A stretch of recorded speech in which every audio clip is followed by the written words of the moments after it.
Today, I got some real estate investing vocabulary, some vocab words today.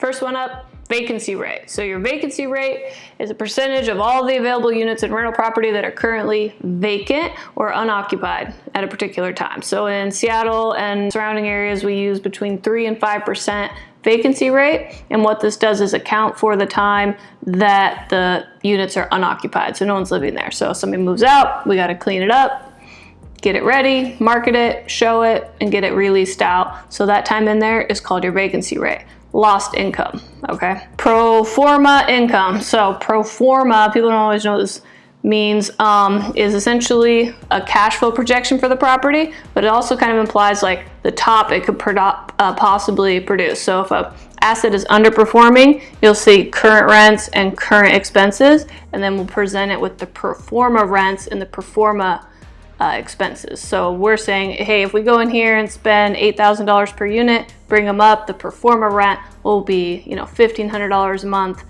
based on market rents in the area.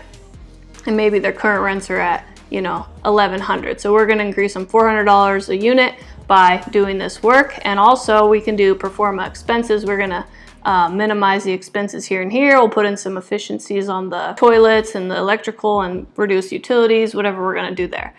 We can also increase proforma income by maximizing income lines such as laundry, parking, pet fees, all these different various income streams that people don't always utilize.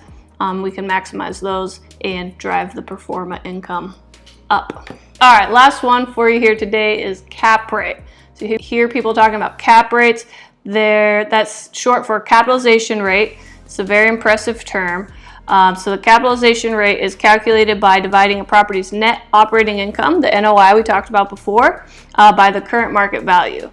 You can also determine the value of a property by taking the NOI and dividing it by the cap rate. It'll pop out the value or like what we're going to offer on the property. So if I know the NOI and I know what going cap rates are in an area, I can more or less determine what we would want to offer on that property. Okay, so this ratio is expressed as a percentage. It's an estimation for an investor's potential return, and it's most useful when comparing real estate assets because it's really hard to compare like a 4-plex to a 16-plex or an 8-unit in Everett to a 12-unit in Tacoma, but the cap rate gives us something meaningful to talk about. So that's really what is important about the cap rate.